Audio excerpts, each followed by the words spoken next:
Hello, my people. Àsìkò ti tó, ètò kan. Let's love traditional wedding. Gbogbo olólùfẹ́ rẹ̀ mú retí rẹ̀.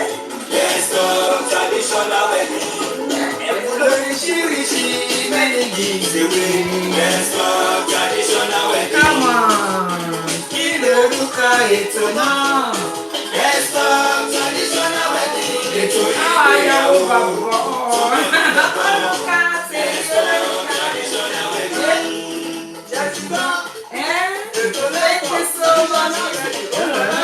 Come on, be there. Kí lorúkọ ètò náà? Let's love traditional wedding. Ètò ìgbéyàwó tó ń kọ́ni lọ́gbọ́n. Àwọn tèmi. Traditional wedding. Every Tuesday on Instagram. Every Tuesday on Facebook. 6 p.m. UK time. Every Tuesday on Facebook. Come on. Ètò ìgbéyàwó tó fún mi lóye. Let's talk traditional wedding. Ètò ìgbéyàwó. Let's talk traditional weddings. Ẹ káàbọ̀ sórí ètò yìí, ẹ̀yin tèmi nílé lóko lẹ́yìn odi. Mo kára lé, mo kérò ọ̀nà, mo kọ́kùnrin, mo kóbìnrin, mo kọ́mọdé, bẹ́ẹ̀ ni mo kí àgbàlagbà wípé ẹ káàbọ̀ sórí ètò yìí. Ètò wa, ètò yín, ètò kan náà tí gbogbo wa mọ̀ sí ètò ìgbéyàwó. Let's talk traditional weddings and more with Bumi Victorious. Olúwàbùnmi ni mò ń jẹ́ o, aya Òṣìbẹ̀rù tí gbogbo ayé mọ̀ sí. Bumi Victorious, alága ìdúró, alága ìjókòó, MC event planner, great artist with godly swagger. Gbọ́dọ̀ nípa aṣọ nǹkan lórí ètò yìí lẹ́ni gẹ́gẹ́ bí ìṣe wa. Fẹ́fẹ́ kò sì kò yé ìjúbà ọba kọ́dá ayé, ọba ṣẹ̀dá ọ̀run, ọba àná, ọba ìní, ọba títí ayérayé kọrin kése. Ẹlẹ́bùrú ìkẹ́, ọba tó tó nípa tókọ̀ tí ò pa ni tó ṣe pé ṣe ló ń pa ní mọ́. Ọba ṣèyí tó wù ú, ọba tá ò lè bí, ọba tá wá tá ò rí. Olórin yẹn ní àwọn onímọ̀ sáyẹ́ǹsì gbìyànjú títí. Ó ní wọ́n wá ọlọ́run mi kiri, wọ́n wá dénú afẹ́fẹ́, wọ́n wá dénú òṣùpá. Ìgbà tí wọn kò rí ọlọ́run mi, wọ́n wá sọ wípé kò sọ ọlọ́run. Tálẹ́ni tó lè túṣẹ́ olúwa wò, kò sí, kò sénìyàn. Kábíyèsí Elédùmarè. Ọba ṣèyí tó wù adúpẹ́ aláyà yín lógo nítorí wípé ní ọ̀sẹ̀ tó kọjá adágbére á ní à ń lọ kábọ̀. Ó dúpẹ́ lọ́wọ́ èèyàn bá ayérayé. Ọba tẹ́ lẹ̀ mí lọ́wọ́, ọba tẹ́ lè fún wa, tẹ́ tún lè gbà lọ́wọ́ wa. Mo dúpẹ́ nítorí wípé mo dé láyọ̀ àti àlàáfíà, èmi olóòtú ètò yìí. Kí wá ṣe pé mo dé lásán, mo tún wá dé bá gbogbo àwọn èèyàn jàǹkànjàǹkàn, àwọn èèyàn bí èèyàn, àwọn ẹni bí ẹni.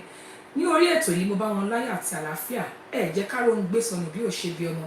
Olúwa ẹgbẹ́ pẹ́kẹ́ ìgbà ìwà. Father, we are grateful. We are in fact, we are so grateful for all your faithfulness, your mercy, for the gift of life. Lord, please accept our thanks, accept our praises in Jesus' name.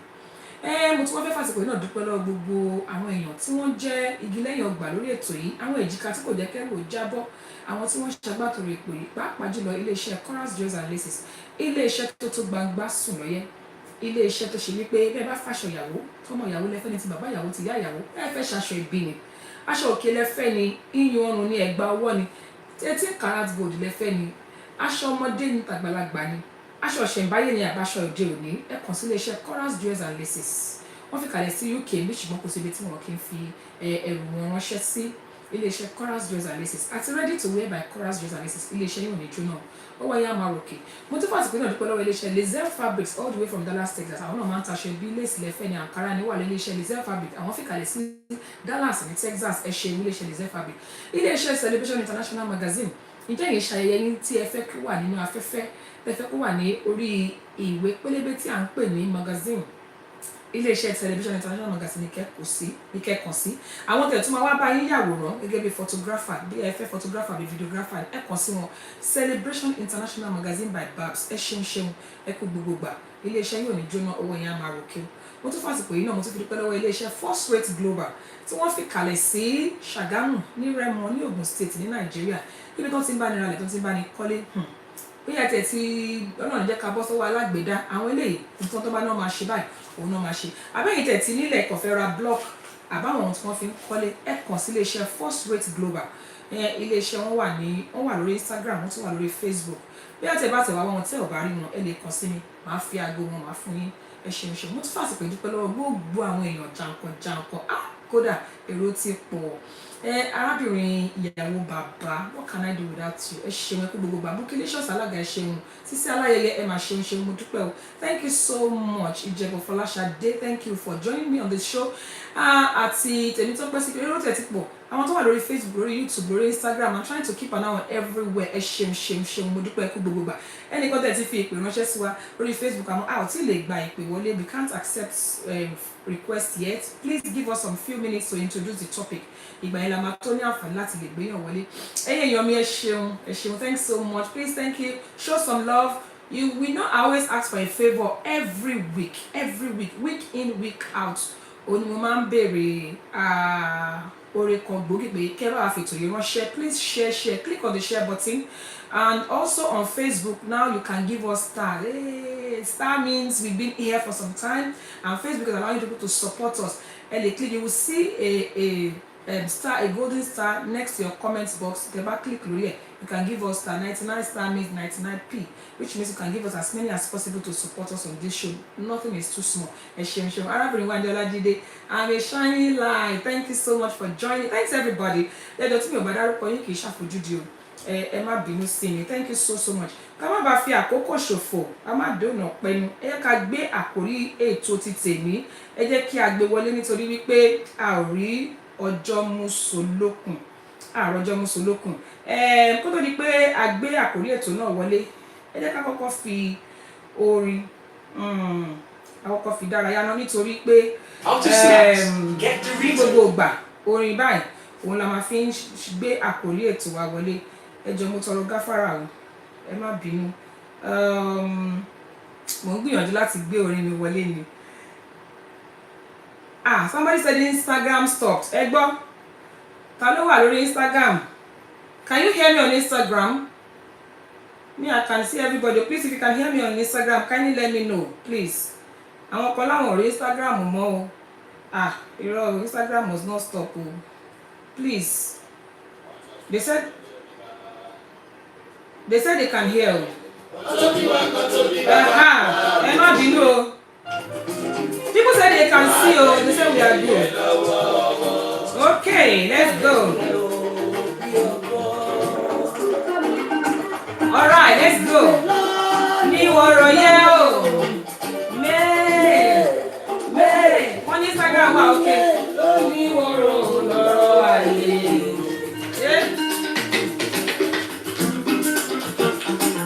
Ọ̀pọ̀lọpọ̀ ló dá lóúnjẹ lẹ̀ yí o. A ò mẹ́ni lóró. Bíkú yìí lé òun pa ni. Sóde ò lè pa ni. Àjọ ń jẹ, àjọ mu. A ò mẹ́ni tó bínú ẹni. Ìgbìmọ̀ náà la gbé ṣiṣẹ́. A ò mẹ́ni tó bínú ẹni. Can you hear my music? Látó dáyé, wọ́n tó bí wa, kọ́ tó bí bàbá wa. Látó dáyé, wọ́n tó bí wa, kọ́ tó bí bàbá wa. Ní ìwà àdàlẹ́ ti wà. Àwọn resolution sí. Resolution sí. Ọmọ ènìyàn yé o. Ṣọ́ra o. Jésù ní Ìbàdàn o. Yes o. Àdúrà fún mi. Èmi máa bá ṣẹ́ ọ. Kì í sì ṣàkólọ́. Bàbá ṣílè méjì. Gbogbo ojú omi. Ẹ̀rù tàbí sáájú. Máa mú mi ṣubú. Báyìí bá sí ń fà mí sínú wàdùn rẹ̀. Okay, thank you, Yahoo Baba. Ìṣúra yé ẹ̀rọ nílé mọ́. Come on. Lọ́mú gbèsè máa ní. Show some love, people. Share. Tàbí ìrora ẹ̀ lókè Kálífárì. Oh yeah. Jésù, ọmọ Ọlọ́run gbàdúrà mi.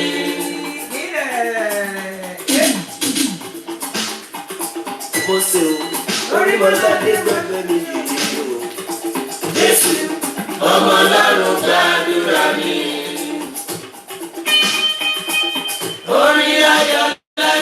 Shina Peters. Eh? Orí ayọ̀ lẹ́nu wọ̀. Èmi pẹ̀lú. Hey. Orí Shina Peters. I wish you have more time when you're teaching, Lord. I don't know how many of us heard that song properly. Nítorí àkókò yẹ ká fi orin yìí ká fi àgbẹ̀rọ̀ sẹ́gbẹ̀ẹ́ kan for now. We're going to go back to it, ladies and gentlemen. And because someone that is the right song for today's topic. Yes. That was a song from the legend Shina Peters. Wọ́n ní ká tó dáyé, kán tó bí wa, kán tó bí bàbá wa. Ká tó dáyé, kán tó bí wa, kán tó bí bàbá wa ní ọ̀dàlẹ̀ tiwa. A ò máa rí solution sí. Ọmọ ènìyàn yé o lọ ṣọ́ra o. Kí ni àkórí ètò tèmi? Nítorí àkókò màá fẹ́ kí a sáré gbọ́ fọ́nrán kan. I want us to listen to a clip on social media because our topic is going to be based on that clip. Please, if you're just joining us on this show, this is Eto Igbeyawo. Let's talk traditional wedding with Mimi Royals, where we talk about everything wedding and everything that pertains to marriage. As I always say every week, I am not a marriage counselor. I'm not an expert when it comes to marriage. To the glory of God, by March this year, it will be 20 years I've been married. God has been helping me in and out. Well, somehow, I've been able to cope. And I'm not here to tell us how to run our homes.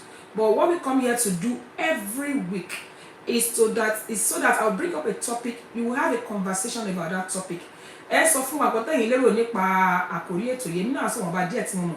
Àwa àdìjọ fi kùn lukùn, àjọ foríkorí, àdìjọ kọ́gbọ́n. That's what we are here for. I'm not an expert in marriage. I always say that to people. But by the grace of God, for 20 years, God has helped us. Thank you so much for my delivery. Thank you, Auntie Joyla. Thank you, Funke Ayotomi Shonukpe. Thank you, Bukilicious. Thank you, everybody. Thank you so much. Okay, let me play this. Let me play the clip so that we can take our topic on from there. My friend's husband for 3 years. She built a side chick to my friend's husband for 3 years. I hope She you can doesn't hear. affect a thing because she's very gullible, not very smart, and a school dropout as well. In fact, she hasn't suspected a thing all these years and goes ahead to tell me all of her family problems, and I just pretend to care. She once told me Let me know if you that can hear. problems at home and asked me to loan her 4,000 cedis.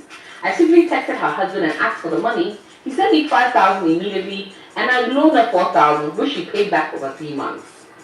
Our man gives me everything I want because I'm the kind of woman he wants.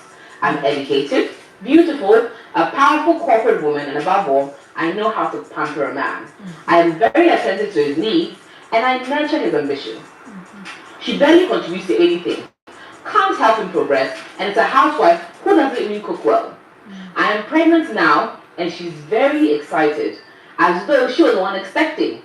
She has secretly asked our man for money to organize a baby shower to surprise me. The guy told me about it, and he's actually cool with it. However, I don't think my conscience will allow me let her organize a baby shower for her own husband's baby. I don't want to stop my relationship with her husband. In fact, I plan on being his second wife. I just feel bad that she's planning this without knowing that I'm her co-wife. I just want to tell her to stop the baby shower. Dear sisters, I have been... Now, I hope, did we hear that? If we didn't hear, I could play it one more time, even though I would have loved us to just move on. Ejo, please, I want to hear from us. On Facebook, on Instagram, if you can hear. On YouTube, please, if you can hear, let me know. Let me know that you heard what I've just played now. If you heard it, please let me know. Right now, what we just played, the topic of today, is about sharing our marital issues with a third party, whether good or bad. When I'm talking about marital issues, I'm talking about positive and negative marital issues. Is it okay or is it proper for couples to share their marital issues or marital personal stuff with a third party? That's the topic of today. And okay, somebody said she was very fast in talking.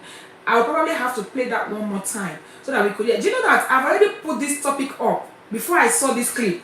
So when I saw this clip, I was like, wow, this is this is what I was about to talk about today.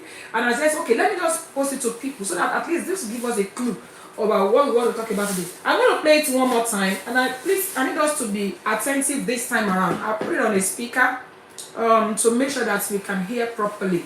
Somebody said Olagbara, which means the person the person heard it. Okay, I'll play it one more time for the sake of those that are saying they didn't really pick it, that the person was a fast speaker. So I will just play that one more time. Give me a bit of minute. I'll do it. Chick to my friend's husband for 3. Sorry. Side chick to my friend's husband for 3 years. She said she's been a side chick to her friend's husband for 3 years. Now she's narrating the story. She's a friend to someone, and she has been a side chick to this person's husband for 3 years. She doesn't suspect a thing because she's very gullible, not very smart, and a school dropout as well. In fact, she hasn't suspected a thing all these years and goes ahead to tell me all of her family problems, and I just pretend to care. She once told me they were having financial problems at home and asked me to loan her 4,000 cedis. I simply texted her husband and asked for the money. He sent me 5,000 immediately, and I loaned her 4,000, which she paid back over 3 months. Our man gives me everything I want because I'm the kind of woman he wants. I'm educated, beautiful, a powerful corporate woman, and above all, I know how to pamper a man. I am very attentive to his needs, and I nurture his ambition. She barely contributes to anything, can't help him progress, and is a housewife who doesn't even cook well. I am pregnant now, and she's very excited, as though she was the one expecting. She has secretly asked our man for money to organize a baby shower to surprise me. The guy told me about it, and he's actually cool with it. However, I don't think my conscience will allow me let her organize a baby shower for her own husband's baby. I don't want to stop my relationship with her husband. In fact, I plan on being his second wife. I just feel bad that she's planning this without knowing that I'm her co-wife. I just want to tell her to stop the baby shower. Dear sisters, I have been...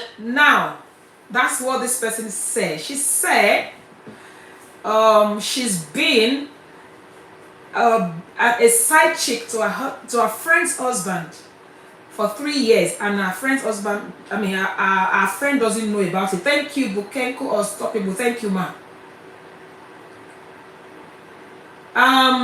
Now, she said something. She said this woman, that her friend, is always coming back to her to share everything, and she pretends to care. This thing, when I heard it, and already I don't know why, I just wanted to talk about that topic about us sharing with third party or not sharing with, but in fact when that topic came to mind, it was something else entirely that was on my mind. But sometimes some things you never believe it happens until you hear it. Anyway, for today's question number 1, is it possible as a married couple not to share your matter with anybody at all? I remember back in the days, I don't know about now, they used to tell us at weddings, whenever the preachers would preach or the chairman of the reception, Yahoo Baba, anyway, it's so sad, like Shina Peter said, when there is solutions, see, unfortunately. Now let's ask the question before I get distracted. Is it possible to be married without talking about your marital issue with anybody at all, especially whether it is good or bad? Is it possible to not share your marital issue with anybody? Because whatever happened within your home remains your home. I want us to answer that question first. Thank you so much. And so please, ladies and gentlemen, let's answer the first question. I would love to hear from everybody, please. If you can't call us on this show, remember that you can leave your message, or you can leave a comment, or you can request to be in the show. Request number, because I want us to have a proper conversation regarding this matter tonight. I didn't bring a guest because when I bring a guest, people will not be able to talk, to say what's their mind. Let me read comments. Arabin Bukilicious me. I will continue to share with third party because I cannot come and die in this day and age. Depression is so real. Okay. Somebody is saying, well, there's nothing wrong in sharing with third party because I believe there's a saying. I'm not sure if that saying is proper for married couple. They will say problem shared is half solved. Is it true? So is it only a good thing that we're supposed to be sharing? Is it only bad thing? Please let's make some comments regarding this because I really love to hear from us. Hello, hello. You're on a live show. This is Paul from the advice. Òyìnbó fẹ́ bá wa dá sétò lénìí ó dàbí pé wọ́n já sórí ètò wa ni. Okay, please, ladies and gentlemen, you can call us on +44 7828 500 938. Ẹnìkan sọ Elúyẹmí wọ́n ní it's better to share with close friends to ease off the stress. Ẹni tí a sọ ó dà pé arábìnrin Elúyẹmí wọ́n ṣe wọrí ètò yìí ni. The person that will share their story, they are good friends, very close friend, her bestie.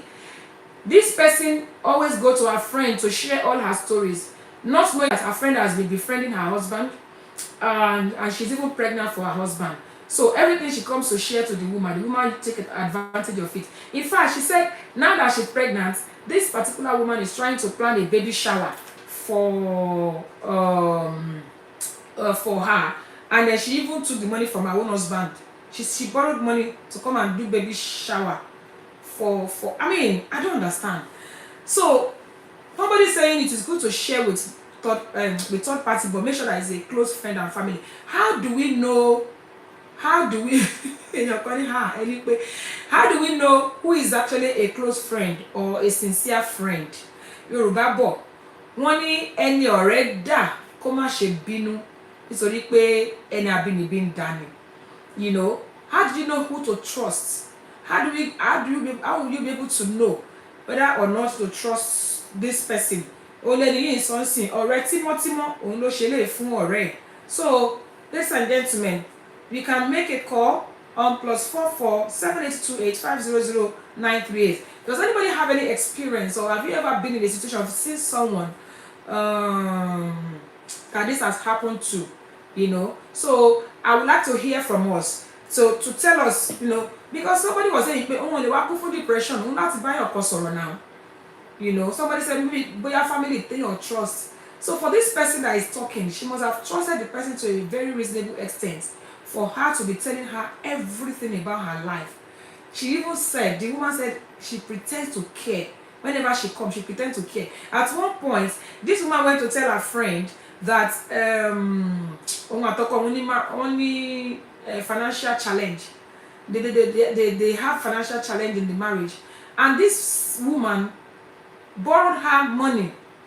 That when she borrowed her the money, she took the money from the husband though. She told her husband to give her 4,000 and the man gave her 4,000 CDs. I think they are Ghanaian. And the man gave her 5,000. So how do we handle this? Please, you can call us on +44 7828 500 938. +44 7828 500 938. Instagram, I can someone say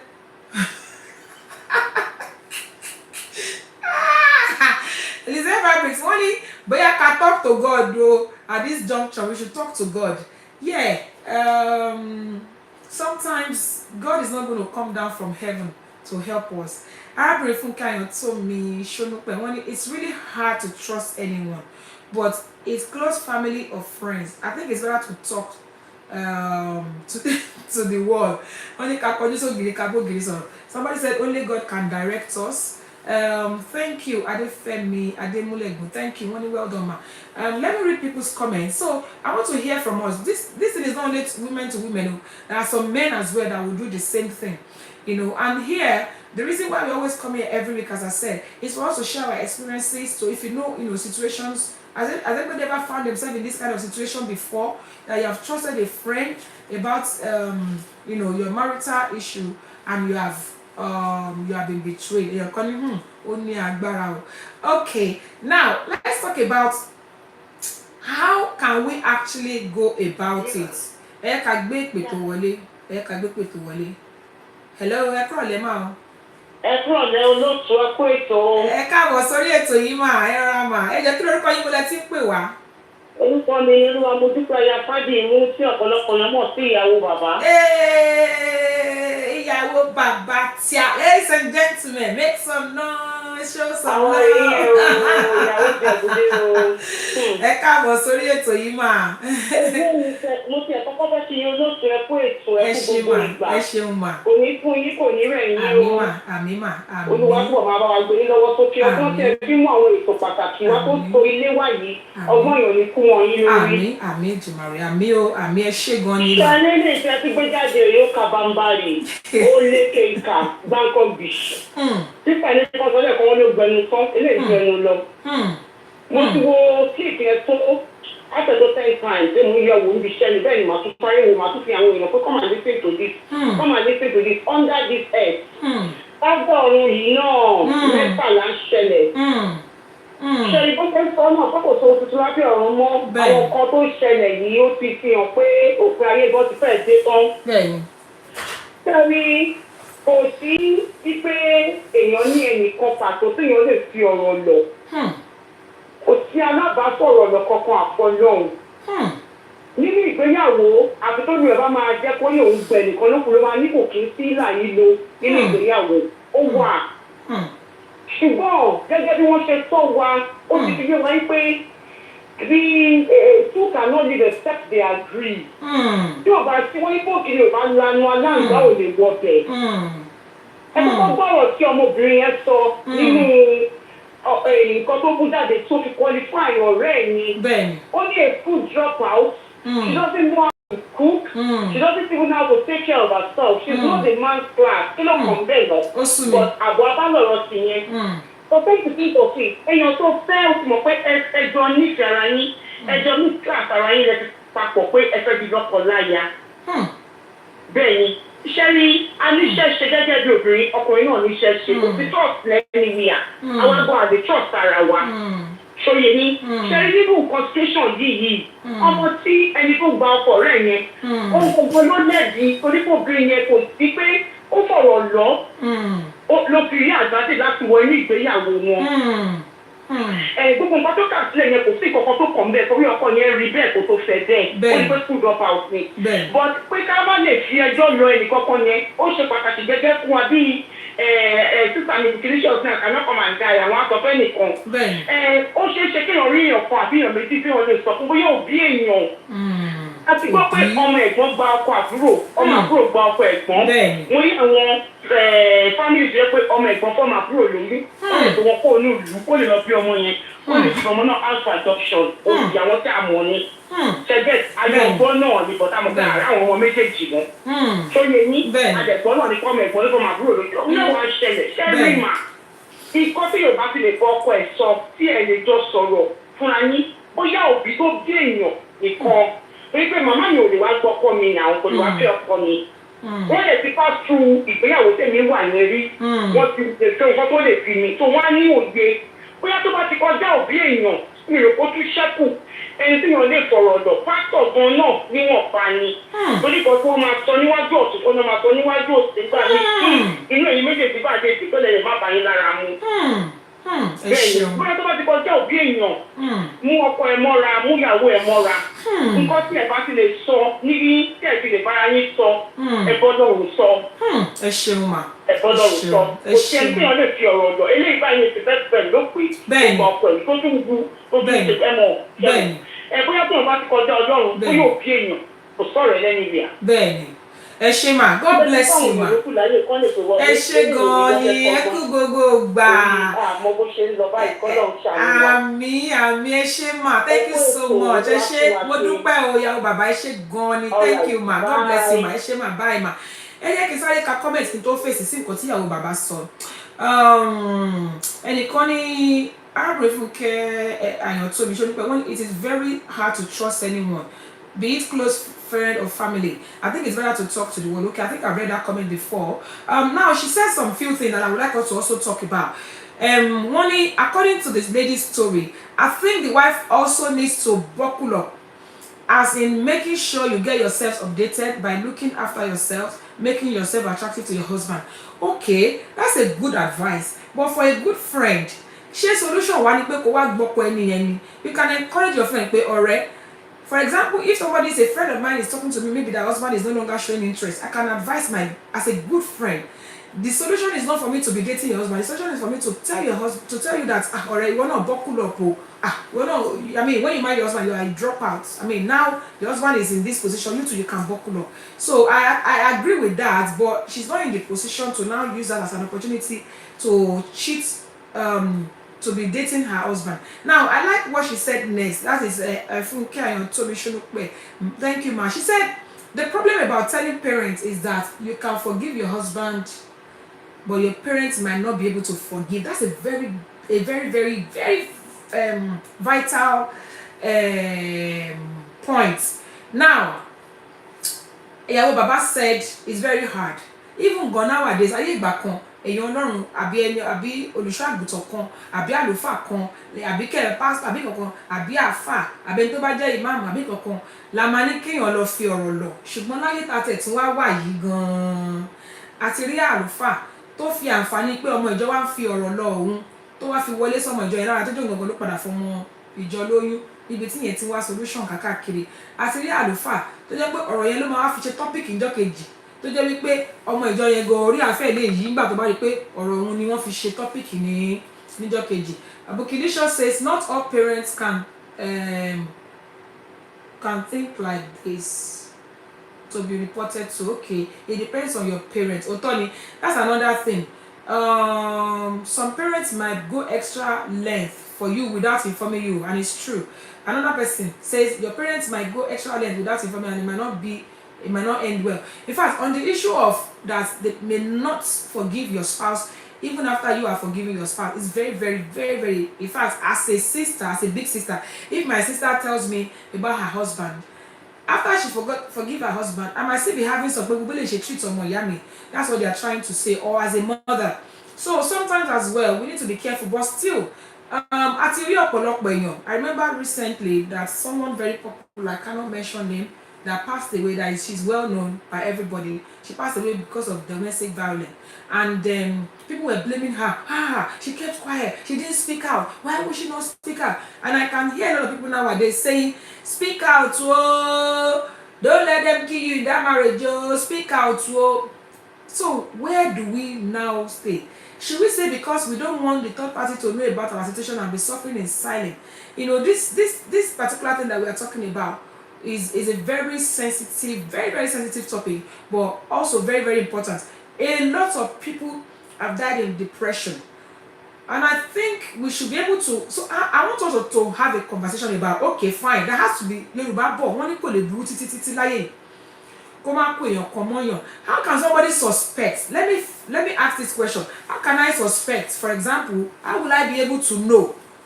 At least to be able to suspect. It does not have my interest at heart. What are the red lights to look out for? Because sometimes, I don't know. What are the red lights to look out for? Let's talk. Most of us are women on this group, but there are some men as well. Let's talk about what are the red lights to look out for. For example, myself personally, if I talk to you about my deep matters, and you never open your mouth to tell me your own, if I say it 1 second time, the third time I will not tell you.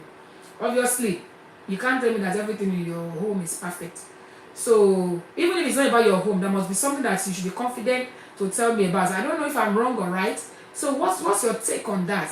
Hey Joe, I want to hear that. How can somebody be able to tell if anything on sort of free, you know, trust me? What are those things that we can look out for? What are the red lights that we can also run away from? Remember that I said you can call on this call, you know, +4478 285000938 +4478 285000938. And also you can send a request to be in the show. Send me a live request and I will add you to the show. Hello. Hello, kúrò lẹ́wọ̀ ẹ káàbọ̀ sórí ètò yìí. Ẹ káàbọ̀ sórí ètò yìí. Ẹ ṣeun ẹjọ́ kí lórúkọ yín àti bọ́lẹ̀ tí ń pè wá mà. Ẹ ṣeun mà. Thank you, ma. Ìrètí ọlá lórúkọ mi láti Nàìjíríà. Ẹ káàbọ̀ sórí ètò yìí. Thank you so much for calling. God bless you. Ẹ jọ ṣe gbọ́ àwọn àkórí ètò wa. Mo gbọ́ bàtí ìyàwó bàbá sọ̀rọ̀ yẹn ni mo wọlé tó mo ṣàgbọ́ díẹ̀ tí wọ́n sọ.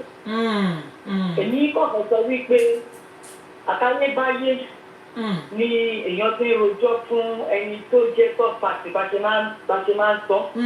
Àtayébáyé ni even when we are just small kan láti máa ń pẹ́ táwọn àmáwá ti máa léèyàn kan tó yẹ kó máa ní tó wá sọ pé tó bá dẹ́bi ṣe lágbájá tó bá mi sọ̀rọ̀ lórí lágbájá lórí ọkọ mi kíní kọ̀kìnrin kan lómi àti pé àtúbà kí ń ṣòwò ni wọ́n á ti lọ tipẹ́tipẹ́ lómi àti pé tó bá kí ń ṣòwò wọ́n á ti kó jáde. Ṣẹ́mọ̀ àti bẹ̀rẹ̀ pẹ̀pẹ̀ ní third party ti wà. Ó wá ti tẹ̀lé who the third person is. Mo gbọ́ tí mọ́mì kan sọ lẹ́ẹ̀kan pé màmá èèyàn lè ṣàpèjì bí a ti ń so many mothers tó yẹ pé àwọn gangan ní the railing part fún àwọn ọmọ wọn. The only thing tí ọkọ mọ̀ máa gbà ládùúrà èyí oníṣàì ní third party tó máa rojọ́ fún torí ń gbà míì somebody like me will always say ìpè mo máa ń lo òye ẹlòmíì láti fi live. Because oyè ẹlòmíì yẹn ó lè jó nǹkan ọmọ ló máa ó lè yé mi ju ti ọkọ mi lọ ó lè yé mi ju ti ẹni tó súnmọ́ mi yìí lọ. Bẹ̀ẹ̀tọ́ náà ò ní jẹ́ kí a kó sọ́wọ́ ẹni tó yẹ kó máa bèrè láìpẹ́ wa. Àmín. Then how do you say wípé téèyàn bá rojọ́ fún èèyàn kan tó ní tọ̀hún ò bá ro ẹjọ́ ẹ̀ padà. Kì í ṣe gbogbo èèyàn náà lórí bẹ̀. Bẹ̀ẹ̀ ẹni téèyàn bá bá rìn náà èèyàn gbọ́dọ̀ mọ ìṣesí àti ìhùwàsí ẹni téèyàn bá rìn. Èèyàn gbọ́dọ̀ téèyàn bá ti rí fẹ́sì sí wípé bí mo ṣe ń bá ènìyàn ṣe ó dà pé ó fẹ́ máa kí níyàn ò rọgbọ ó fẹ́ tàkìyàn tètè hold word ẹ̀ ìbá tó bá ti ṣe ló ṣe kíyàn hold word èyí tó kù kíyàn mú dání. Níbẹ̀ sọ̀rọ̀ tó pàṣẹ òní sí níbẹ̀ yẹn mi ò rò pé yẹn lè wà bẹ́ẹ̀ títí ayé máa ti parí. Àti tó ń tàn bá máa yọ ibi tó bá dẹ̀ sọ pé òun ò ní gbọ́ advice èèyàn kan àbí èmi nìkan ni. So that's just my contribution. Ọlọ́run akọ àmọ́ ṣe ọ̀rọ̀ ìgbéyàwó yìí kì í ṣe nǹkan tó kì í ṣe journey tó easy rárá. I'm just telling somebody this morning wípé nǹkan méjì ló bá mi lẹ́rù jù nínú ilé ayé yìí. Ìgbéyàwó ni àkọ́kọ́ ìkejì òun ni béèyàn ṣe máa dàgbà torí nínú méjèèjì yẹn èèyàn mọ ibi tí kan máa gbà yọ síyàn rárá. Bẹ́ẹ̀ni.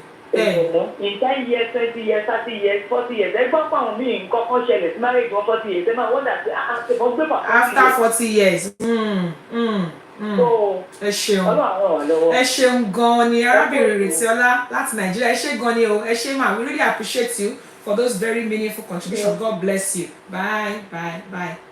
Ọ̀rọ̀ la tún ti gbọ́ yìí o. Gẹ́gẹ́ bá ṣe máa ń sọ lórí ètò yìí lọ́sẹ̀ọ̀sẹ̀ wípé ẹnìkan kì í gbọ́n tán.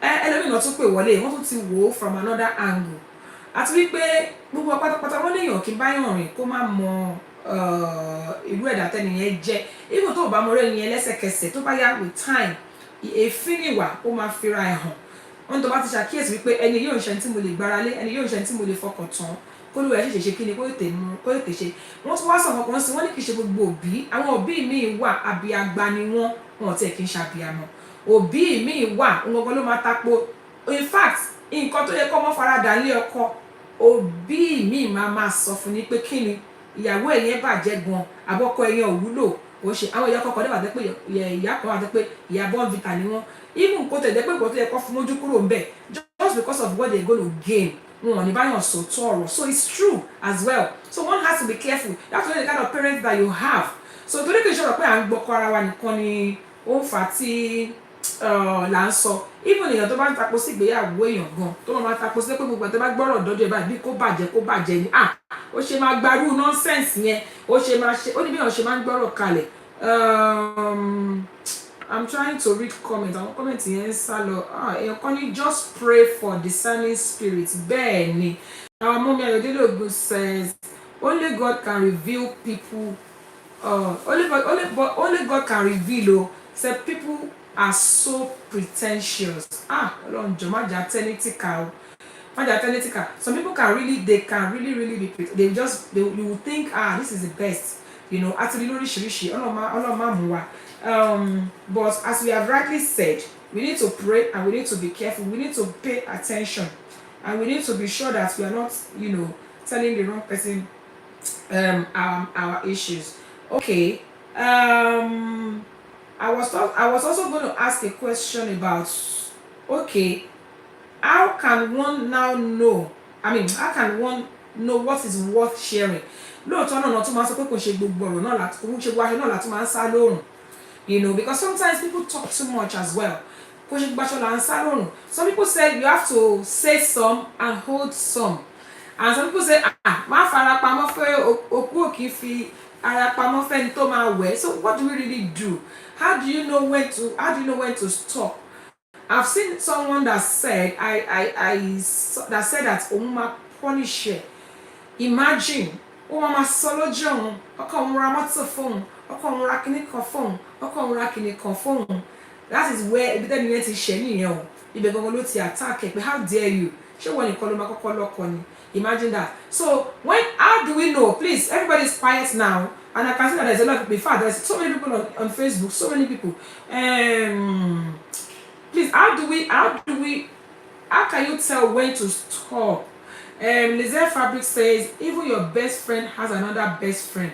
So let's be guided when we tell people our personal issues. Oh my God,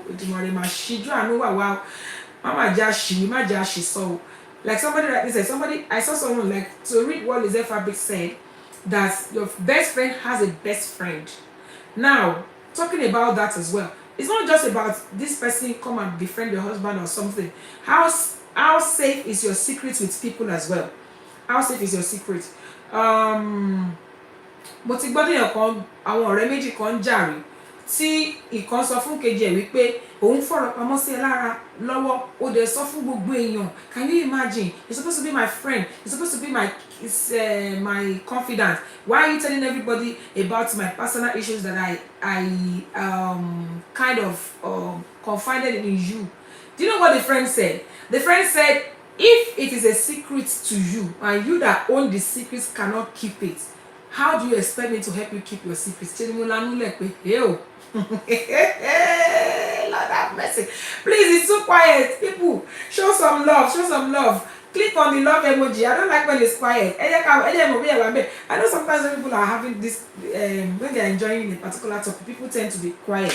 So please, if you are there, let me know you are there. Let's show some love. It's so funny. I'm telling you. And if it's a little bit quiet, I'll probably just go and play some music just for us to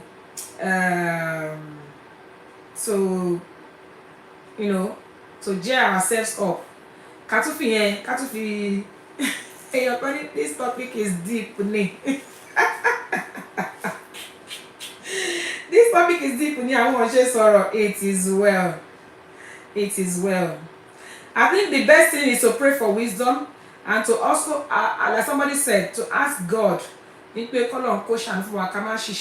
Because if you're quiet, yeah.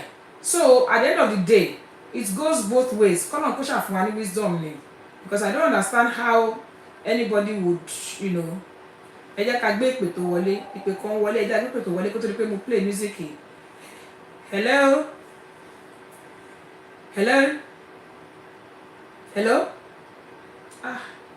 My bomb. Oh, okay. I think it's the volume. Can you hear us, man? Oh my God. Please, if you can hear me, kindly call us back, please. Kindly call back. Static ni kò ní ìgbọ́ nǹkan tó ń sọ. Ẹ jẹ́ tún wá pè. Okay, wọ́n ti ń pè padà. Hello? Ẹ kúrọ̀lẹ́ olóòtú. Ẹ kúrọ̀lẹ́ ẹ̀rọ àmọ́ ẹ káàbọ̀ sórí ètò yìí. Ẹ kú iṣẹ́ o. Ẹ ṣeun mà. Ẹ ṣe gan mà. Ẹ kú gbogbo ìgbà àti àwọn big and interesting topics. Thank you so much, ma. Gbogbo wa là ń kẹ́kọ̀ọ́ lójoojúmọ́. You look so beautiful. Oh, thank you, ma. God bless you. Amen. Thank you, ma. Ẹ jẹ́ bá wa dárúkọ yín mà. Mo understand. Ẹ bá wa dárúkọ yín mà àti ibi tẹ́ ti ń pè wá. Ayọ̀ Ògúnṣẹ́yìndé ni o láti Kent. Ẹ káàbọ̀ sórí ètò yìí mà. Mo ní tọ́pìkì ti èyí tẹ́bá notice kọ́mẹ̀ntì ni mo kàn ń bú ẹni tó bẹ́ẹ̀ bí ò sí lọ́wọ́ ẹ̀. Bẹ́ẹ̀. Ẹni tó lọ rẹ̀ just like you said, my own prayer ọ̀rọ̀ tẹ́tọ́ mo máa fi ń ṣàdúrà ni pé Ọlọ́run má jẹ́ ká tẹ́lí síkà. Àmín, àmín, àmín, àmín, àmín, àmín o Jésù. Ọlọ́run tẹ̀lé kan lórí ọkàn. But when we lean on the Holy Spirit nígbà míì, ẹni yẹn á ṣe one or two things tó máa fàṣírí hàn. So wá kù sí wa lọ́wọ́ ká wà sensitive. Some people get carried away with bestie that even when the signals are there, they don't see it. They don't see it. Èèyàn tó sọ̀rọ̀ fún tó jẹ́ òun nìkan ló ṣú ọ̀pọ̀ sọ fún tó dẹ̀ gbọ́ngbò bí tó dẹ̀ sì náà gbé òun sọ fún yàn. That's a very good example for you to know that olójú nǹkan tó yẹ kí n sọ fẹ́ nìyí. Ẹ ṣe yẹn ní number one. Number two, not everything ló yẹ kéèyàn máa share. You will say some and withhold some. Ọlọ́run, somebody wrote pé Ọlọ́run la lè bá sọ, which is true. But Ọlọ́run ò ní sọ̀kalẹ̀ tó bá sọ díẹ̀ fún yàn. A tún lọ síwájú bàbá pé Ọlọ́run kò yé mi.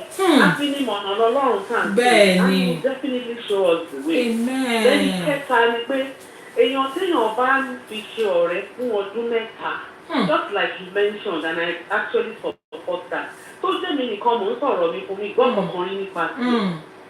Mi ìgbàdúrà pé kó ní problem yìí o, at least má ti ẹ̀ mọ̀ pé ọmọ mi fẹ́ ṣe nǹkan báyìí wọn ò máa fún ní nǹkan tó fẹ́ ṣe. Even good news gan.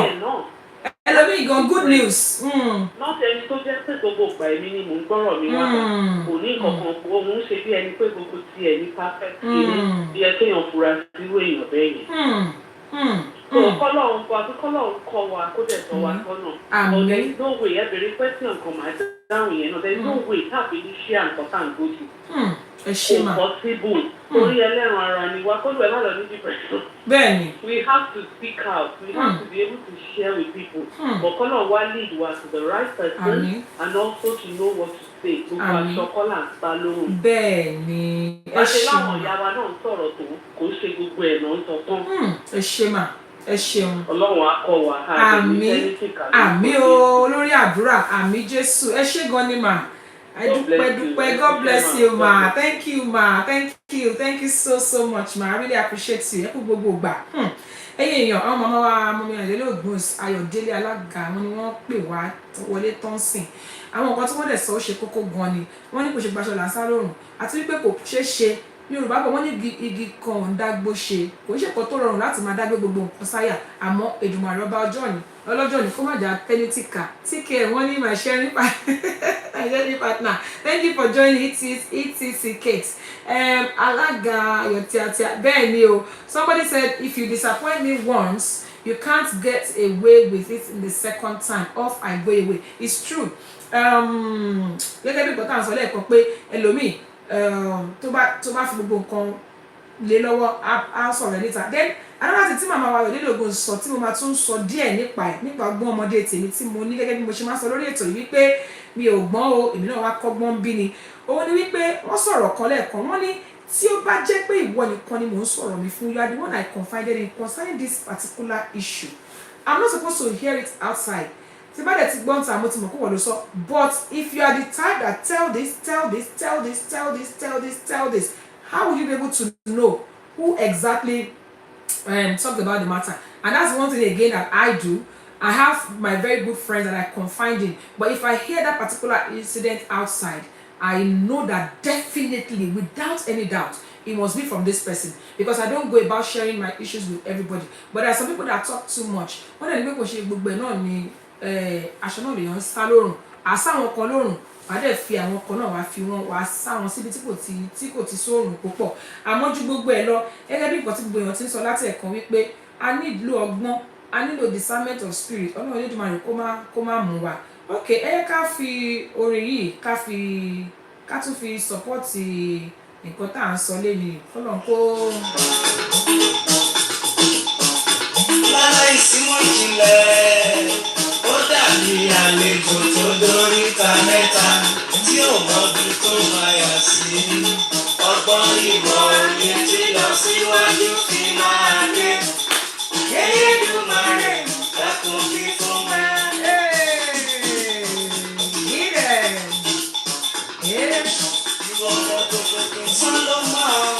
Yes, so.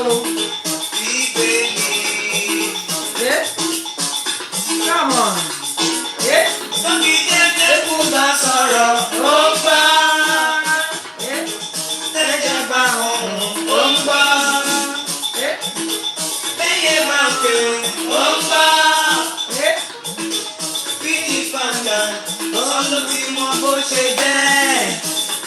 Bàbá mímọ́, gbàdúrà fún gbogbo wa, fún wa lọ́gbọ́n, ìmọ̀ àtòyé. Confident queen. Gbàdúrà fún gbogbo wa, fún wa lọ́gbọ́n, ìmọ̀ àtòyé.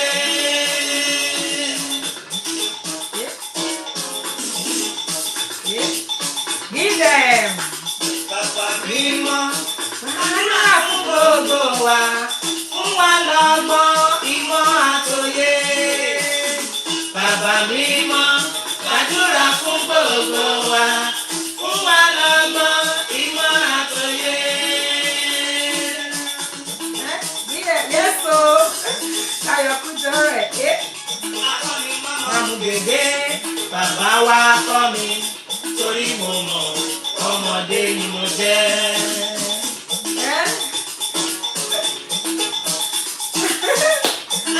Màmá mu gègé, bàbá wa kọ́ mi, torí mo mọ̀ ọmọdé ni mo jẹ́. Ẹni tó lù wọ́n bá ti kọ́, onítọ̀hún kò ní ṣìṣẹ́, kò ní ṣìjẹ́, kò ní ṣìlẹ̀ṣẹ̀, irinṣẹ́ ò ní báyé nú. Give them, it's plenty. Yes, so. Ẹni tó lù wọ́n bá ti kọ́, onítọ̀hún kò ní ṣìṣẹ́, kò ní ṣìjẹ́, kò ní ṣìlẹ̀ṣẹ̀, irinṣẹ́ ò ní báyé nú. Ọkọ̀ àtòyè sọ̀kalẹ̀ wá. Ọgbọ́n àtòyé ni o, yes, so. Ìbá ṣe pé Olúwa ó sì wá ní tiwa, ló yẹ ká wá mọ̀ nígbà tẹ́ṣù gbógun dìde. Ọpẹ́ ní f'Olúwa, ọba wa olóore àṣekà. Kábíyèsí kábíyèsí rẹ̀, àfọ̀pẹ́ fún Jèhófà tó gbà wá lọ́wọ́ ọ̀tá. Àdúpẹ́ Olúwa. Vicky, Ìyàwó, one of your favorite song, I want to hear. Ṣe pé Olúwa ó sì wá ní tiwa, ó yẹ ká wá mọ̀ nígbà tẹ́ṣù gbógun dìde. Ọpẹ́ ní f'Olúwa, ọba wa olóore àṣekà. Kábíyèsí kábíyèsí rẹ̀, àfọ̀pẹ́ fún Jèhófà tó gbà wá lọ́wọ́ ọ̀tá. Àdúpẹ́ Olúwa.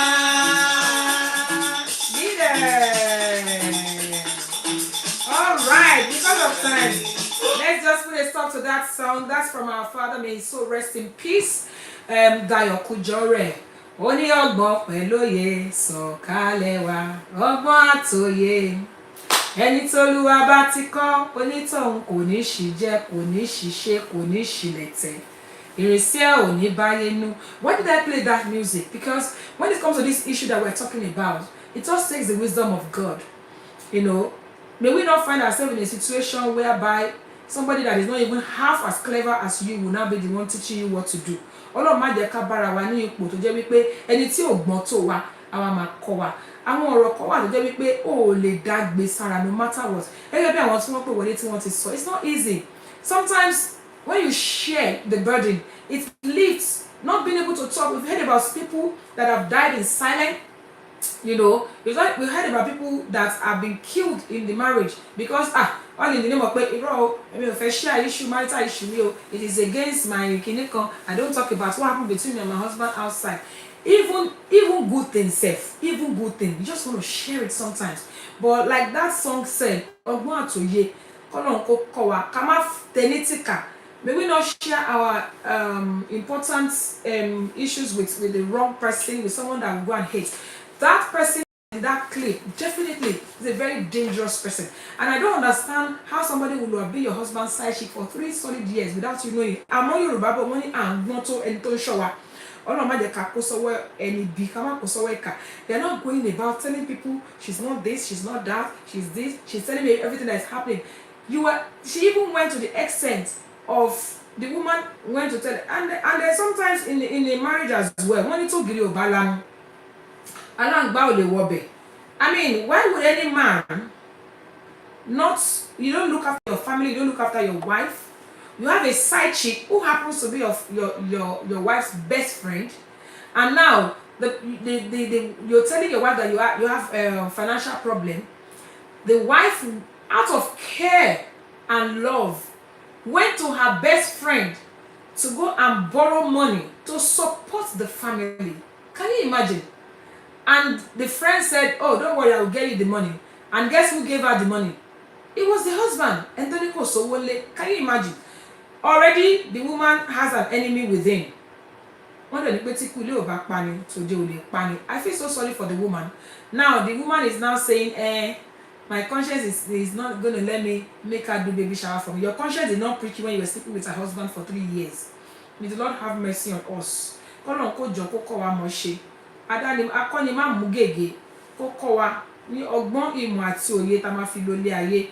lot has been said today, and I really want to appreciate everybody for their amazing contributions. And then sometimes I saw something and I read it somewhere where someone said, if your instinct is telling you that this thing is not right, don't think you are paranoid. Don't think you're paranoid. You're probably right. And now, as we are talking, we're not talking about just your only conscience is son. I beg you, leave me alone. I can't laugh. Only conscience is son. Conscience is freak. Don't know you fool or conscience is freak. Nígbà tí conscience in now I was talking about the fact that, you know, sometimes as well we need to be sensitive. I mean,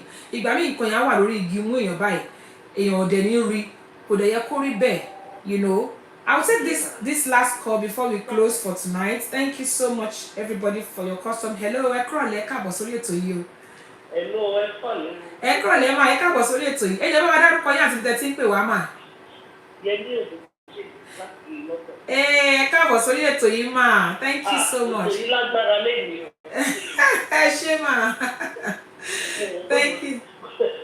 Kọ́tà ṣe quiet náà ni kó lágbára ni. Ó sì kọ́ mi. Anyway, Shelly, àwọn obìnrin rẹ̀ pé nínú program obìnrin á sọ ọ̀rẹ́. Lóòótọ́ ọ̀rẹ́. But àwọn ọkùnrin náà. Àwọn ọkùnrin míì náà, not all of them, but some of them olórí burúkú gan làwọn. Because tí obìnrin ò bá lanu, aláàgbá ò lè wọbẹ̀. Bẹ́ẹ̀ni. Ẹ̀kọ́ èèyàn ò bá fi àyè yẹn sílẹ̀. Tó yẹ yín, a ní àwọn ọkùnrin tẹ́ tó wọ̀ tẹ̀lé fi ojú sílẹ̀. Ìmí ìgan kò ní sọ sí yàrá àkọ́kọ́ sí yàrá ìfowó fẹ́rẹ́ ẹ̀pẹ̀lẹ́ ní báyìí mú. Ṣẹ́gun, ẹ ti mọ orúkọ bẹ́ẹ̀ yìí. Bẹ́ẹ̀ni. So, àwọn ọkùnrin kan wọ́n ní ṣe ní nǹkan tó ń ṣẹlẹ̀ ní ìkópa ní èèyàn wọn ni wọ́n. Àwọn míì ní ìkópa ní èèyàn ni wọ́n. Because tí ẹ bá fún èèyàn wò bóyá ní ìgbọ́n lè pàyàwó ni.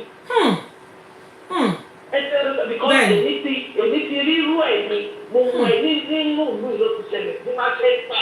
Àwọn ọmọ bá wọn máa ṣe ń pa dáadáa. Ọ̀rẹ́ ó gba ọ̀rẹ́ sílé fẹ́ ọ̀rẹ́ wo ẹsẹ̀ ní ọmọ ẹ̀ kò dẹ̀ sí ìníwèé. Ó dẹ̀ help ẹ̀ ó sọ fọ́kọ ẹ̀ pé káwọn help ẹ̀ wọ́n gbà sínú ilé. Tẹ́lẹ̀ ní òṣèṣẹ́ lẹ́yìn náà. Àgbọ̀kọ̀ lórí rúùsù máa ń pè é. Rúùsù ni ó ṣe pé rúùsù ni tí orí mi pé dáadáa. So ó gba ọ̀rẹ́ ìsílé ẹ ti understand. Títí gbogbo nǹkan tó bá ń ṣẹlẹ̀ á máa sọ fọ́kọ ẹ̀ á máa ṣe nǹkan tó bá ṣẹlẹ̀ láàrin á máa sọ fọ́ọ̀rẹ́ yẹn náà. Wọ́n dẹ̀ help ọ̀rẹ́ yẹn ní pé kóun náà lè ní ẹni tó máa wà ọ̀fẹ́ níbi. Wọ́n dẹ̀ ń tọ́jú òun àtọmọ ẹ̀. Ṣé mo pé sọ́dílì ni méjì yẹn nígbà tó kú báyìí àmọ́ irú ìwọ̀n tó wọ́n rí fún wọn ní chọ́ọ̀chì wọn lọ. Ṣé o pé woman yẹn pẹ̀lú ọkọ ẹni tó kú yẹn ló ń tẹ́ra jù? Wow. Àwọn fámìlì ìyàwó ẹni tó kú yẹn wọ́n ti kọ́kọ́ yarí pẹ̀lú òṣìwò lélẹ̀ chọ́ọ̀chì gan pín sí méjì. Torí sẹ́yìn chọ́ọ̀chì lọ lọ wọ́n láwọn àfa àkọọ́lẹ̀ tí wàá gbàdúrà fún kọ́ tó ṣe wọ́n pọ̀ wọ́n ò pé irú ìbéèrè wo lélẹ̀ ní lọ́ńdọ̀ yìí náà ni o àwọn Yorùbá bẹ̀ ni wọ́n. Ọlọ́run á ṣàánú. Kéèyàn máa sọ ọ̀rọ̀ pé obìnrin nìkan ọkùnrin gan. Ọlọ́run á ṣàánú. Ọlọ́run á ṣàánú fún wa. Ọlọ́run dẹ̀ ṣọ́ wa ọwọ́ àwọn ọ̀rẹ́ rẹ́rù-rẹ́rù. Wọ́n máa gbé ojú èèyàn tó káàmù wa téèyàn ò ní mọ èèyàn téèyàn máa sọ̀rọ̀ yẹn fún. Tọ́lẹ̀ máa fi ṣe ìdílé yẹn máa ń ba ìdílé ẹ̀fọ́ náà. Ọ̀rọ̀ tó bá ṣẹlẹ̀ ó ṣẹlẹ̀ náà ní ṣùgbọ́n Ọlọ́run máa yẹ kí àwọn èèyàn kan ti fi sọ pé téèyàn máa tẹ̀ ẹ́ ní kíkà. Àmín. Àmín. Ẹ lè rí Ọlọ́run nìkan ní abídúró ní olùwọ̀rọ̀. Bẹ́ẹ̀ni. Bẹ́ẹ̀ni. Tí tètè ọba ṣe ń sọ fún yàn lóòótọ́ bẹ́ẹ̀ ṣe sọ ni fine téèyàn ra kò lẹ́yìn ṣe gbogbo nǹkan téèyàn bá ṣẹlẹ̀ láàrin ọkọ àtìyàwó gan. Èèyàn máa ń sọ ẹ ṣeun. Ìyàwó kan wà èèyàn láti kíìpẹ̀ mo lè gbọ́ fún yín ó lè jẹ́ lọ́jọ́ iwájú. Nǹkan yẹn ọ̀rọ̀ yẹn wá lè sọ àwọn ẹ̀sìn sọ fún kọ́ ṣẹṣẹ ọdún náà. Bẹ́ẹ̀ni. Wọ́n ti bá yín ṣe kiri. Bẹ́ẹ̀ni. Àwọn kan ní ìwà èèyàn sì dèrò láti máa ṣí àì. Ṣé kó lè yọ má bàa yìí? Bẹ́ẹ̀ni. Tó yẹ lè blame èèyàn tó bá sọ̀rọ̀ ẹ̀ nípa ìgbà míì téèyàn bá ṣí ọ̀rọ̀ ó sì yẹ máa ṣe kí ni àwọn èèyàn ló máa ń sọ di ìgbà tó máa ń àtàkì àbí láti fi ṣèyàn ṣe yẹn. Ẹ ṣeun. Bẹ́ẹ̀ni. Bẹ́ẹ̀ni. Ẹ ṣé gan ni mà ẹ ṣé ẹ kú bá wa dá sétò ẹ ṣé o God bless you ilé wa ò ní dàrú o ilé wa rójú ọ̀nà wa ráyè lórúkọ Jésù thank you so much ma thank you ma God bless you ọ̀rọ̀ la tún gbọ́ yìí kọ́nà kó ṣàánú fún wa Ọlọ́run ní já ṣìṣe ọ̀rọ̀ yìí ò kò ń ṣobìnrin nìkan ló bá wí ó bọ́kùnrin náà wí arọ́kùnrin míì tó ń bọ́kọ àtìyàwó gan dá sọ́rọ̀ wọn tó jẹ́ pé òun ló tún gbẹ̀yìn lọ àṣemáṣe pẹ̀lú ìyàwó kò ṣe pé àṣàṣemáṣe nìkan even gan kéèyàn fọ̀rọ̀ pamọ́ sí ọ̀nà ara kó wá jẹ́ pọ́rọ̀ ẹni ló fi ń ṣe example káàkiri gbogbo ibi tí kò yẹ kó dé tó gbé débẹ̀ àwọn yẹn náà pẹ̀lú nǹkan tó máa ń fa wàhálà gẹ́gẹ́ bá ṣe sọ kọ́nà kó fún ọlọ́gbọ́n àtòye Olúwa kó gbé gbogbo ọ̀rẹ́ afojúfẹ́ni má fọkànfẹ́ni dànù kó gbé wọn dè lórúkọ Jésù ká má bá wọn pàdé káwọn má bá wọn pàdé gẹ́gẹ́ bí ìpòtẹ́ni yẹn sọ ń sin wọn ọ̀rẹ́ bó jẹ́ ikú Ọlọ́run ló dé bó jẹ́ kóyàn àmọ́ ó ṣáà ti di pé òun ní gbogbo àgbáyé ọkọ ẹ̀ lórí fẹ́ tó Ọlọ́run kó jọ kó má fọ̀rọ̀ lọ́rọ̀ gbà wá lẹ́nu Ọlọ́run kó dẹ̀ jọ kó má kọjá àìmọ́ṣe sí wa kó má fi wá sí ipò tẹni tí ògbọ́n tó wa tó máa kọ́ wa atọ́kọ àtìyàwó Ọlọ́run Olódùmarè kó fún gbogbo alọ́gbọ́n àti ìmọ̀ àtòye tí èèyàn fi ń dilé mú ọ̀rẹ́ tá à ń parí ìjà fún tó wá di pé òun ló di second wife Ọlọ́run kó ṣàánú fún gbogbo wa it's a very deep topic there's no way about it except with the wisdom of God and èèyàn lè máa gbé gbogbo ọ̀rọ̀ sọ́kàn ní gbogbo ìgbà ó lè dárùn síyàn lára some people have gone into depression because they've experienced some nasty experiences and they refuse to talk then also when people talk to us what do we say now we are talking about other people what do you say to people ẹlòmíì tó bá fọ̀rọ̀ lọ báyìí ọ̀rọ̀ kékeré òun ló máa tún aṣọ di ńlá mọ́ ẹ lọ́wọ́ o that's another thing ẹlòmíì yóò kọ́ sọ pé ṣé nǹkan tó ń go through nìyẹn ẹni tó ṣẹlẹ̀ sí last week ó kú ni ẹni tó ṣẹlẹ̀ sí ní 3 weeks ago kódà wọ́n ti sin ẹni tó ṣẹlẹ̀ sí ní 5 weeks ago kò sí ní ọkọ how do you handle it when people bring big issues to you that's another thing as well that you have to be careful who you talk to ẹni tó máa mú problem kékeré tó máa bá exaggerate when people bring issues to us we need to learn to kind of calm them down I personally no matter how big the situation may be Ọlọ́run mo máa fẹnu jántì ẹni pé kò lè tó yẹn ṣe sùúrù you are not the first person and you not be the last person ẹlòmíì bá ọkọ ẹ ṣe tó yẹn ó dẹ̀ ṣe jókòó ó dẹ̀ ṣe wò ó yẹ kó ti sá ó yẹ kó ti sùn ó yẹ kó ti jí may the Lord have mercy on us those are other things ẹlòmíì dẹ̀rẹ̀ ó máa kọ́ wọn ní kọ̀ọ̀kọ̀ ní kò ń ṣọ̀rọ̀ pé à ń gbọ́ kọ́ ara wa nìkan là ń sọ yìí ẹlòmíì máa kọ́ ní kọ̀ọ̀kọ̀ ní kálẹ̀ mi ní ẹni máa ti ṣe tiẹ̀ mọ́ṣẹ́ kálẹ̀ mi ní ẹni màá ti sín gbẹ́rẹ́ fún kálẹ̀ mi ní ẹni wọ́n á ti bẹ̀rẹ̀ sí kọ́ wọn ní kọ̀ọ̀kọ̀ ọkọ máa sọ fún wọn pé kí ni ìwọ náà dẹ̀ jókòó dẹ̀ ń wò ìwọ náà máa yan alẹ́ kí ni kò ṣòwò nìkan ló mọ̀ ṣe now you too you know how to do it those are the things if I talk to you about my issue and you come across to me like someone that's exaggerating or making me feel horrible or I feel worse than I was feeling before I come to you I want someone that I will talk to máa calm me down tó máa ní ṣe sùúrù kò sí irú ẹ̀ kò sóhun tuntun lábẹ́ ọ̀run irú ẹ̀ ti ṣẹlẹ̀ sáwọn ànábì ọjọ́ sí wọ́n dẹ̀ get over ẹ̀ náà ni ní sùúrù I'll give you examples it has happened to this person ẹni tí overcome ẹ̀ kò ṣọ̀rọ̀ marriage nìkan gan I know someone that somebody went to talk to about her husband having a particular health issue ọkọ ọlọ́pàá tó ṣẹlẹ̀ sí cancer ló dà in fact bó ṣe òun ló bá kú ó gbẹ kú ni ó ṣe you know wọ́n ṣọ̀rọ̀ pé agbọ́kọ ara wa àbí kẹ́ pé a sọ̀rọ̀ ara wa láìda nìkan la ń sọ yìí generally speaking when people come to confide in us what do we say who are the people that you are confiding in and there are some ministers of God that will use the opportunity to say topic next week nìyẹn topic tí máa preach in church nìyẹn you make the person feel so horrible lẹ́bàá tí ẹ máa preach ẹ̀jẹ̀ ká fẹ́fẹ́ tẹ̀ ṣe fẹ́ sí náà you know those are the things we are talking about ọlọ́run lẹ́dùn máa lè kó ṣàánú fún wa kó yẹ wa kó má jẹ́ ká tẹ́lẹ́tìkà ká má ṣìwé ká má ṣìṣọ́ Láyínká Ògúnsáyà thank you so much for joining thank you good evening we're about to round up ladies and gentlemen for those that are just joining us it would be nice for you to go to the beginning of this episode after we finish what we're talking about as couples is it okay or proper for you to share your marital issues whether good or bad with a third party a lot of people have said a lot of things there's nothing wrong àti bàtàláyé ti dáyé lèèyàn sí fọ̀rọ̀ lọ́yàn but be careful who you share with be careful how you go about it may the Lord help us in Jesus name I only let my steam out I can only do what I want to do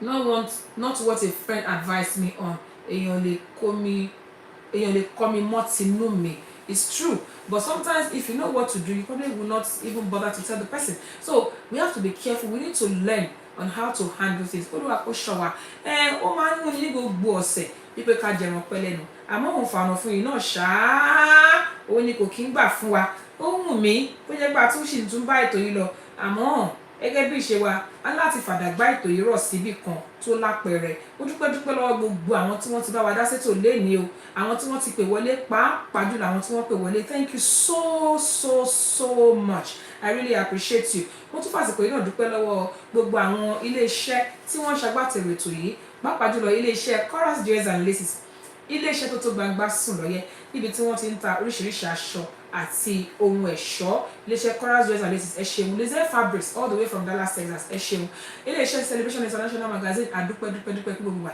iléeṣẹ́ first rate global ẹ ṣeun àdúpẹ́ mo tún fàsìkò yìí náà tún dúpẹ́ lọ gbogbo ẹ̀yin èèyàn pàápàá jùlọ àwọn tí wọ́n pè wọlé ní àárín ọ̀sẹ̀ láti kí olóòtú fún ayẹyẹ ọjọ́ ìbí oh my God you people you make me feel like a queen you make me feel like celebrity you really celebrated me in fact up till now I'm still responding to messages if I did not respond to your message please don't take offense so ìbàjẹ́ 2 years it don't take me I'm going to respond because I always like to appreciate people for celebrating me for for greeting me for posting my pictures and my videos some people I don't even see it later ni mo ṣẹ̀ṣẹ̀ rí pé wọ́n ti send me message ẹ ṣé ẹ kú gbogbo ìgbà àjọṣe wa ò ní bàjẹ́ ilé ọlọ́wà nífẹ̀ẹ́ kò ní fi ṣàṣemọ fún gbogbo wa lágbára lọ́wọ́ Ọlọ́run thank you so much lílọ là ń lọ báyìí o gẹ́gẹ́ bí mo ṣe máa ń sọ lọ́sẹ̀ọ̀sẹ̀ èmi olúwa bí màá yà òṣìbẹ̀rù ibi òní bá wọn là lọ dé ogun ó lọ kò dé kò ní bá mi wọ́n gbà fẹ́yìn náà ládùúrà wípé ogun ó dé kò bá wọn kò ní bá yín lágbára lọ́wọ́ Ọlọ́run àlàáfíà ayọ̀ àti ìdùnnú tí mo fi yín sí lọ́sẹ̀ yìí òun náà ni máa padà wá bá yín lọ́sẹ̀ tó ń bọ̀ lágbára lọ́wọ́ Elédùmarè nígbà tó ti máa gbé gbáǹkan gbìn àkórí ètò wa sórí ètò yìí for now I want to say láyọ̀ la ó máa pàdé o mo ní láyọ̀ la ó máa pàdé o ẹ̀yin ò ní forígun èmi ò ní fẹsẹ̀ kọ́ mọ́tò yòówù ká lè wọ̀ kó ní forí sọ̀gì o láyọ̀ la ó máa pàdé láyọ̀ la ó máa pàdé o thank you so much everybody Aunty Eniola thank you so much thanks everybody see you next week by the grace of God God bless you. Traditional wedding. Ó dàbọ̀ fàdé bèbí tíá. Fàdé bèbí ẹ̀kún lórí ṣíríṣi mẹ́lẹ̀dì ìṣèwé. Best of traditional wedding. Ẹ̀gbọ́n náà kí lorúkọ ètò náà? Ilé yáyọ̀. Traditional wedding. Ètò ìgbéyàwó. Olùkọ́ fàdé kú fífi ìyàwó. Best of traditional wedding. Thank you so much. Traditional cooking ritual. Ìrọ̀lẹ́ wa lága. Kí lorúkọ ètò náà? Let's talk traditional wedding ètò ìgbéyàwó. Let's talk traditional wedding. Gídẹ̀. Every Tuesday on Instagram.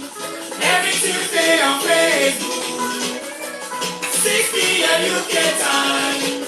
Every Tuesday on Facebook. Eto Igbeyawo tó fún mi lóye. Let's talk traditional wedding. Eto Igbeyawo tó fún mi lóye. Let's talk traditional wedding. See you next week by the special grace of God. Thank you so much for joining me. God bless you. Layo. Bye. Thank you.